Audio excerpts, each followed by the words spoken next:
Queridos amigos, que a paz de nosso Senhor Jesus Cristo esteja entre nós. Vamos dar início à nossa reunião de estudo e tratamento espiritual e, como preparação, vamos ouvir a leitura da página com a nossa irmãzinha Tamires. Livro O Espírito de Verdade, de Francisco Cândido Xavier e Valdo Vieira, por diversos espíritos. Perdoa? Sim? O desconhecido passou de carro, enlameando-te a veste, como se toda a rua lhe pertencesse. Compadeça-te dele. Corre, desabalado, à procura de alguém que lhe socorra o filhinho nos esgares da morte. Linda mulher, que pérolas e brilhantes enfeitam, segue a teu lado, parecendo fingir que te não percebe a presença. Compadeça-te. Ela tem os olhos embaciados de pranto e não chegou a ver-te.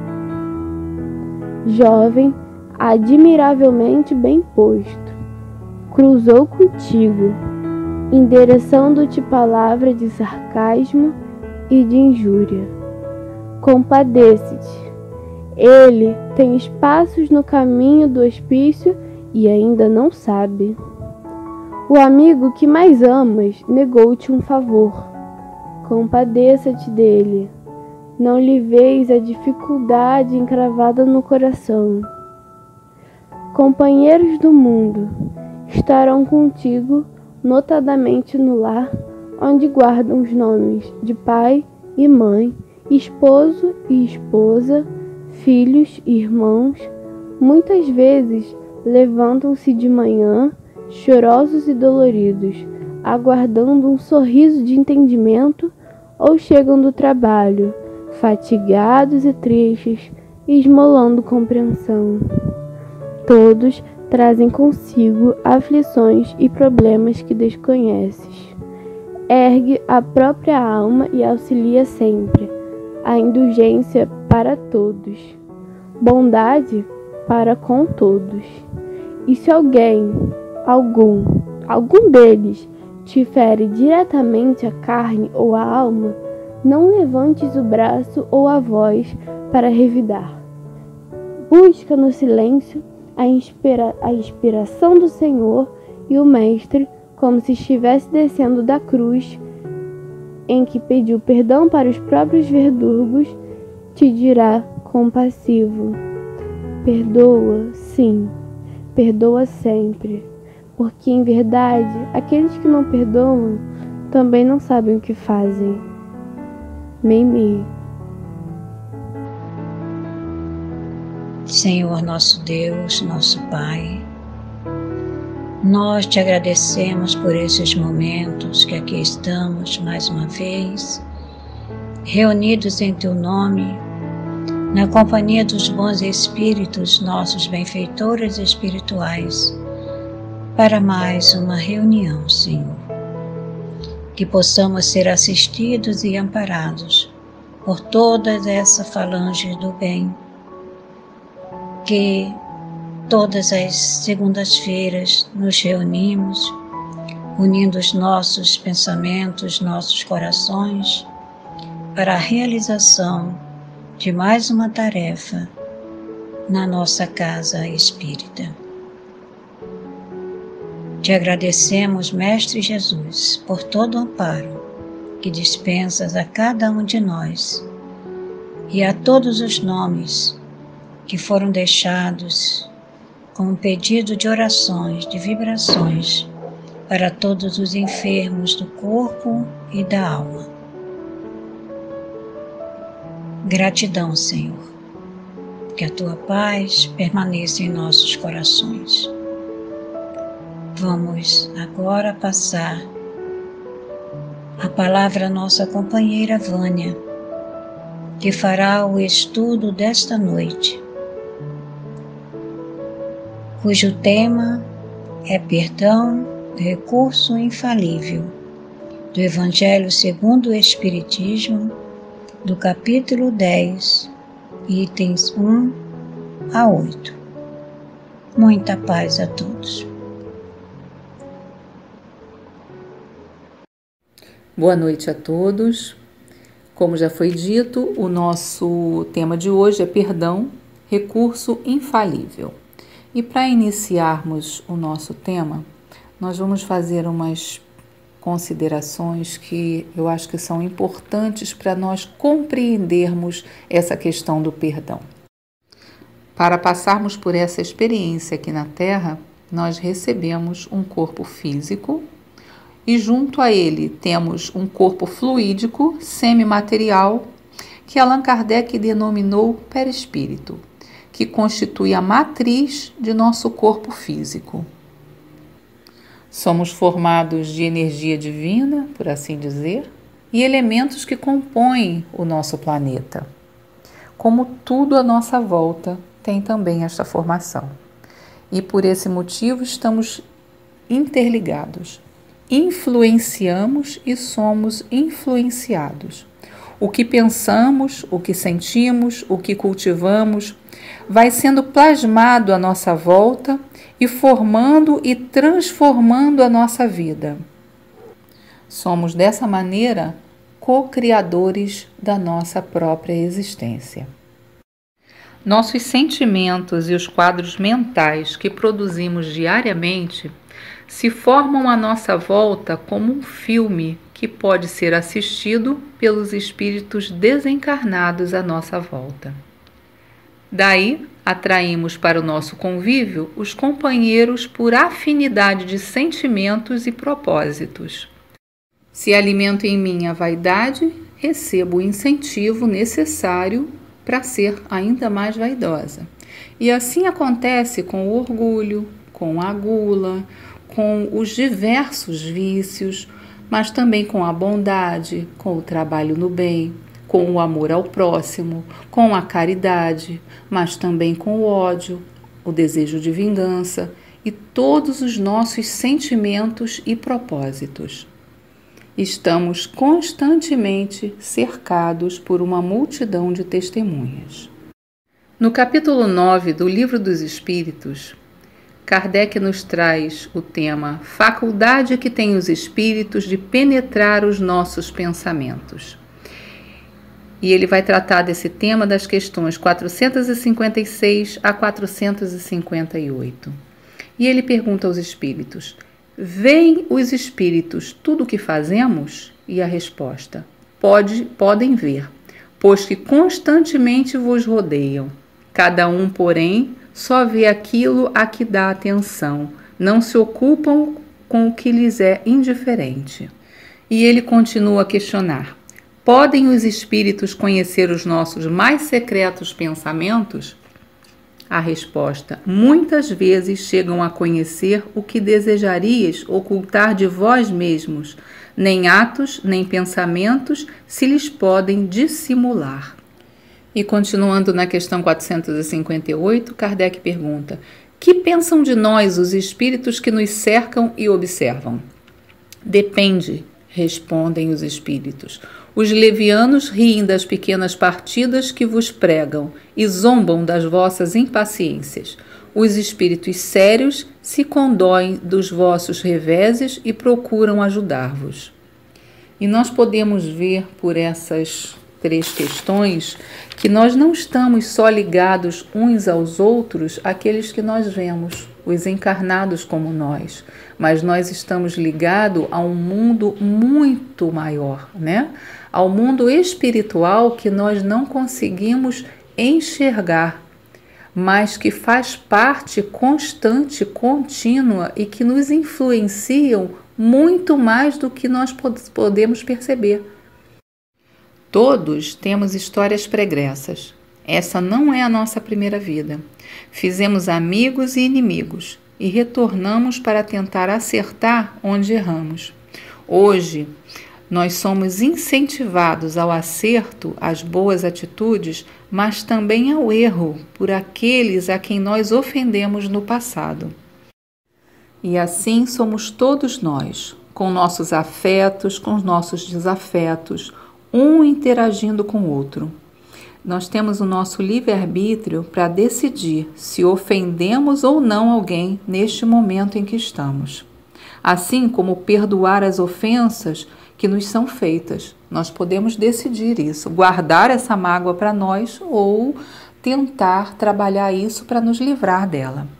O perdão não é um sentimento, perdão é uma decisão e precisa ser trabalhada dia a dia, momento a momento e posta em prática, de dentro para fora.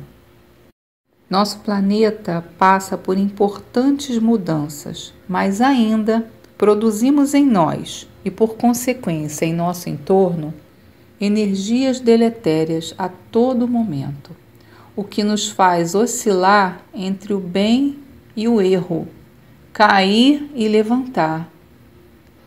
Passamos alguns meses confinados e nos movemos agora mais livres, mas ainda com medo. Perdemos amigos, amores e companheiros de jornada. Estamos tendo a oportunidade de rever a nós mesmos, de avaliar o que sentimos e a importância desses sentimentos. A morte nunca esteve tão perto. E nesse momento nós temos dois caminhos. Podemos nos desesperar ou abrir nossas mentes para compreender o ciclo natural da vida, como sempre foi. Porque em toda a história, a todo momento, vivemos situações e recebemos impressões daqueles que nos cercam. Somos nós que decidimos que caminho seguiremos e que companhia teremos para seguir esse caminho. Nesse momento em que nós estamos vivendo, nós fomos forçados a adquirir novos hábitos de cuidados e posturas em relação à nossa vida e no convívio com o outro.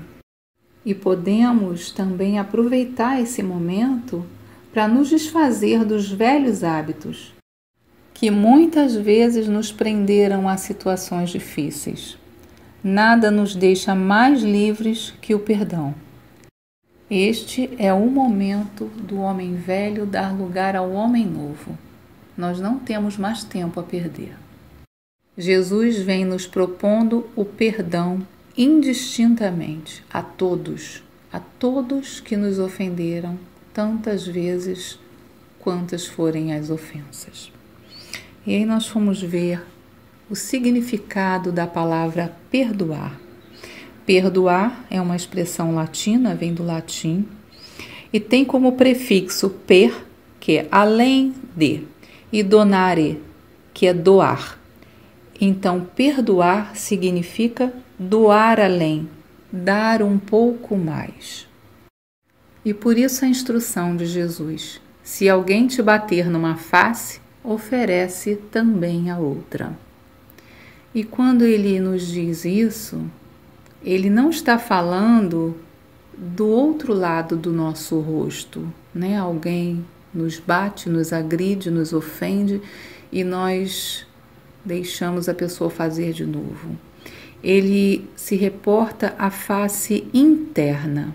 É a nossa capacidade de entender, de compreender o momento do outro e de perdoar, de nos doar um pouco mais nesta compreensão. Mesmo que no momento em que a ofensa nos chegue, nós ainda não tenhamos a condição moral do perdão, nós devemos buscá-la na autoevangelização, trabalhando nossos sentimentos em desequilíbrio e mesmo nos obrigando a orações por aqueles que nos ofenderam. Pode parecer assim um absurdo, como é que eu vou me obrigar a fazer preces por aquele que me ofendeu? Mas é um início, né? Porque no início vai ser uma obrigação, sim. Vai ser uma obrigação porque é extremamente difícil. Essa tentativa de prece será repleta de sentimentos controversos, de interferências dos espíritos à nossa volta, que incentivam a discórdia, os sentimentos de mágoa, de vingança, o não perdão, o nosso orgulho, a nossa vaidade de ofendidos. Mas com o tempo, essas barreiras vão sendo quebradas e nós vamos conseguindo, não uma prece longa, mas um desejo sincero de que a paz se faça. E daqui a pouco nós estamos verdadeiramente desejando o bem para o outro e o colocando em nossas preces como uma pessoa querida, a quem nós queremos o bem. Não queremos ao lado, mas queremos o bem. Sobre essa influência que nós sofremos, na questão 460 do Livro dos Espíritos, Allan Kardec pergunta aos espíritos: de par com os pensamentos que nos são próprios, outros haverá que nos sejam sugeridos? A resposta deles: vossa alma é um espírito que pensa. Não ignorais que, frequentemente, muitos pensamentos vos acodem a um tempo sobre o mesmo assunto, e não raro contrários uns aos outros. Pois bem, no conjunto deles estão sempre de mistura os vossos com os nossos. Daí a incerteza que vos vedes, e que tendes em vós duas ideias a se combaterem. Então, a escolha será sempre nossa. E disciplinar os nossos pensamentos e, por consequência, os nossos sentimentos é uma responsabilidade nossa e que vai atrair para nosso convívio as boas influências, né? Os bons espíritos, os nossos protetores espirituais que podem nos auxiliar e nos libertar desses sentimentos, porque sentir raiva, sentir o desejo de vingança é uma prisão. Os Alcoólicos Anônimos, né, têm um lema que é só por hoje. E eu uso muito isso, né, quando eu estou com uma dificuldade na minha autoevangelização. Só por hoje. Então, só por hoje, vamos treinando a suportar, a calar, a deixar para lá. Né? Eu, às vezes, brinco com os meus cachorros quando eles começam a latir porque tem outros cães latindo na rua. Às vezes não está acontecendo nada, a rua está vazia, está um silêncio, e um late, o outro responde. E eu chamo os dois baixinho e falo assim: vocês não têm que ter opinião para tudo. E eles entendem e ficam quietinhos, param de latir. É porque essa parte é a que me cabe neste momento da minha autoevangelização. Então eu estou a cada dia, só por hoje, treinando isso.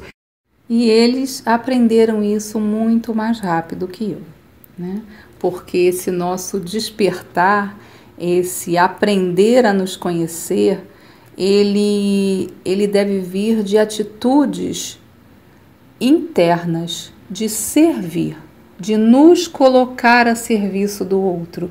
Isso ainda é muito difícil para nós, porque nós nos melindramos com muita facilidade.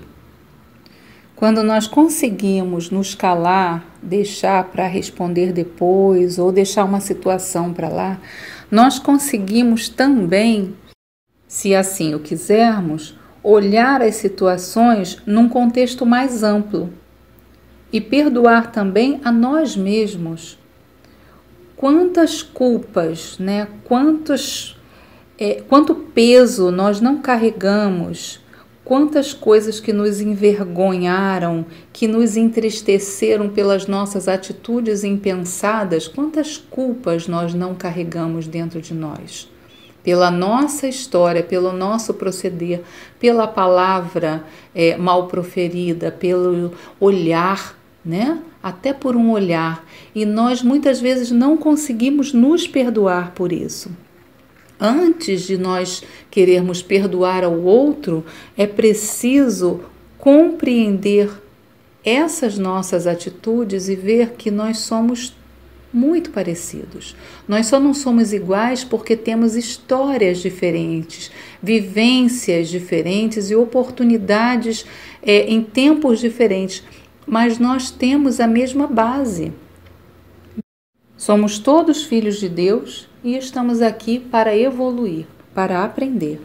Então, quando na oração dominical nós pedimos ao Pai que é o nosso Pai, Pai de todos nós, Pai de cada um de nós, que perdoe as nossas ofensas, assim como perdoamos a quem nos tem ofendido, nos colocamos diante dele tão devedores quanto o nosso irmão. Tem um trechinho que eu achei interessante do livro Levanta-te, de Richard Simonetti, que é perdoar os pecados. E ele pergunta: Deus perdoa nossos pecados? E ele responde: certamente não. Jamais o relativo atingirá o absoluto. Jamais a criatura conseguirá injuriar o Criador. Mal comparando, imaginemos uma formiguinha a nos insultar. Pobre inseto, não tem consciência de sua insignificância. Um abismo infinitamente maior nos separa da grandeza imensurável de Deus. Por isso, Deus não perdoa, não há o que perdoar.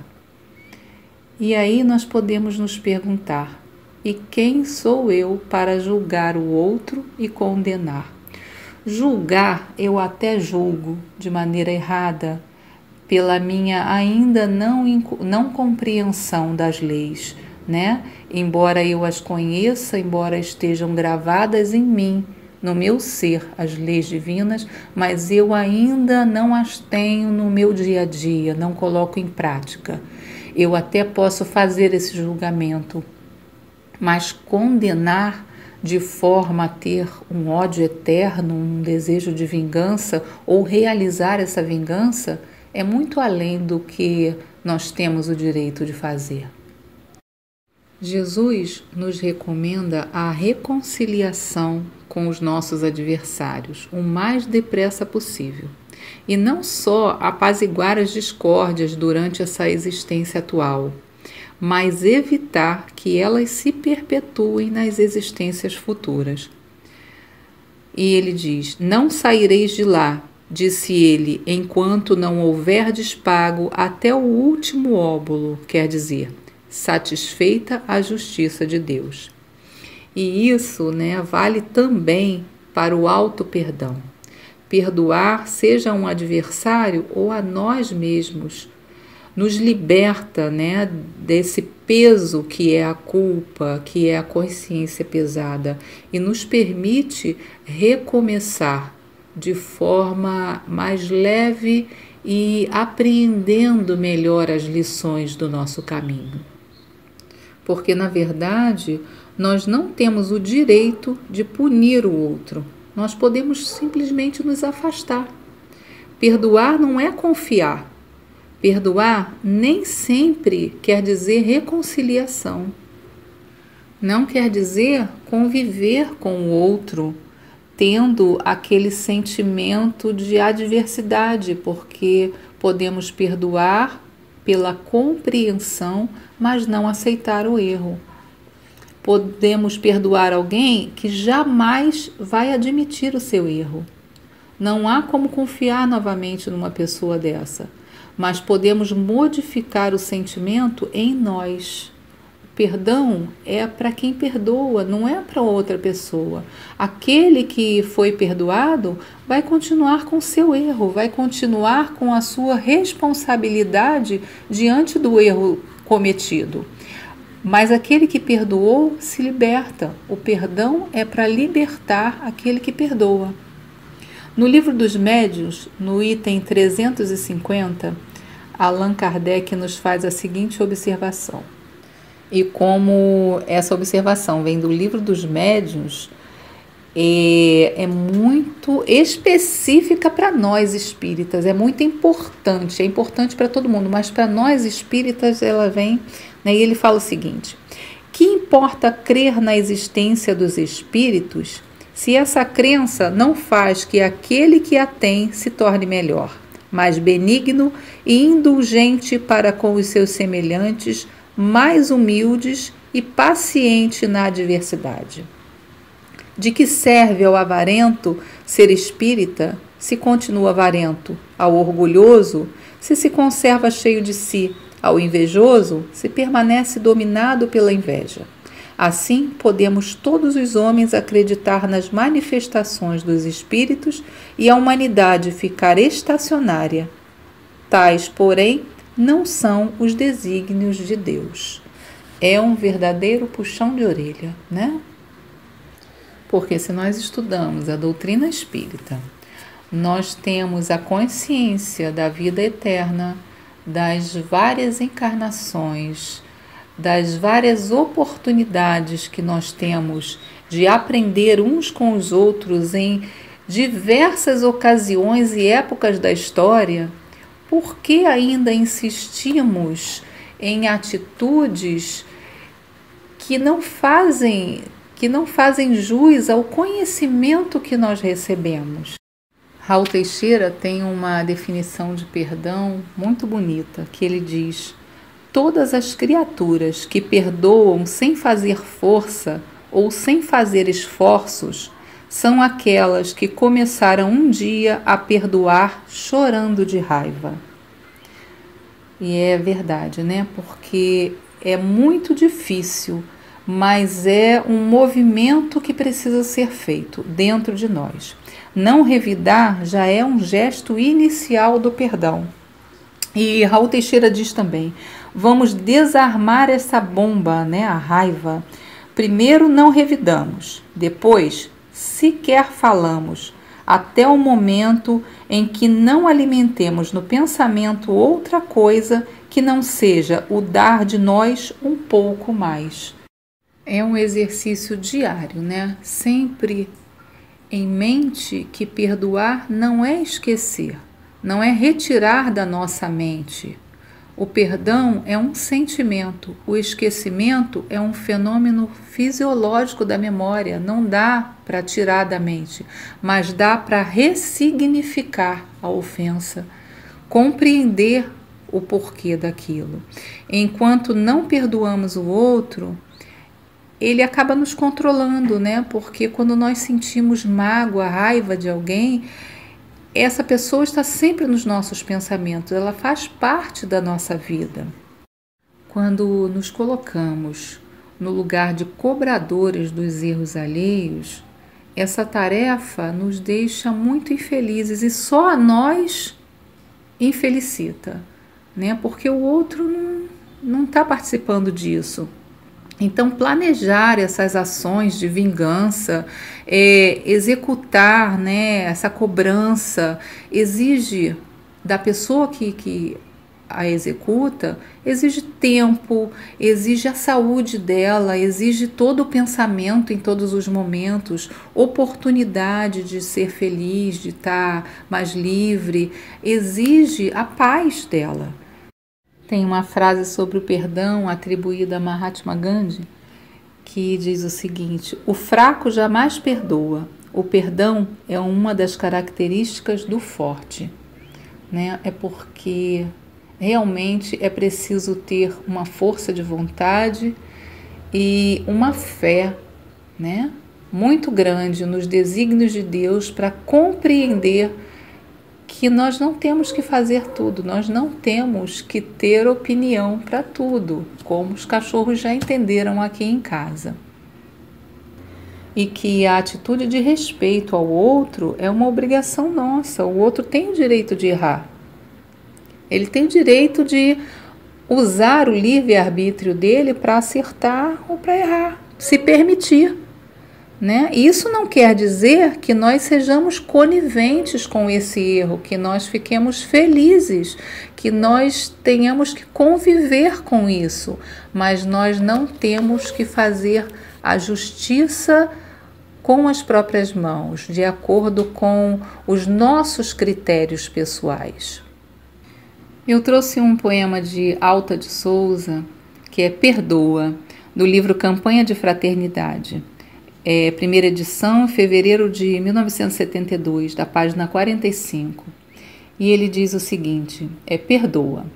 Repara a fonte diligente e boa, escravizada ao solo em que destila, acolhendo a cantar doce e tranquila a saliva do charco que a magoa, envolvente e translúcida coroa que afaga e nutre o coração de argila, passa ajudando ao chão em que se asila, tanto mais pura quanto mais perdoa. Como a fonte que, ouvida toda ofensa, abraça na bondade a luz imensa, que te guarda no mundo a alma sincera.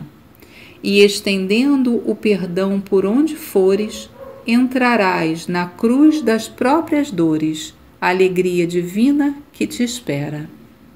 Muita paz a todos, meus irmãos. Mais uma vez, Mestre de amor, com os nossos corações agradecidos por todo o amparo, por estes momentos de comunhão, por estes momentos, Senhor, que com os nossos pensamentos ao alto, te rogamos o amparo para todos os nossos irmãos que se encontram hospitalizados, que se encontram nas ruas, que se encontram em seus lares se sentindo sozinhos, que sejamos nós os companheiros amigos a levar o alento para cada coração, para cada alma em sofrimento, Senhor. Que a tua doce luz seja derramada sobre todos nós, sobre todos os lares, sobre os nossos entes queridos, nossos amigos, nossos irmãos e sobre toda a humanidade, Senhor. Estende a tua mão bendita para cada ser, cada habitante do nosso planeta Terra. Gratidão, Senhor Jesus, que tu possas continuar em nossos corações, para que possamos assim, continuando as nossas tarefas, ajudar os nossos companheiros, nossos médium passistas, a realizar o tratamento do passe à distância, Senhor. Que todos neste momento possam receber esse elixir curador, que é o passe magnético. Fica conosco, Senhor Jesus, e nos abençoe hoje e sempre. Que possamos continuar, meus irmãos, em vibrações, até o término da música, para que possamos assim sentir as vibrações amorosas dos nossos mentores espirituais a nos envolver. Gratidão, Senhor. Muita paz a todos.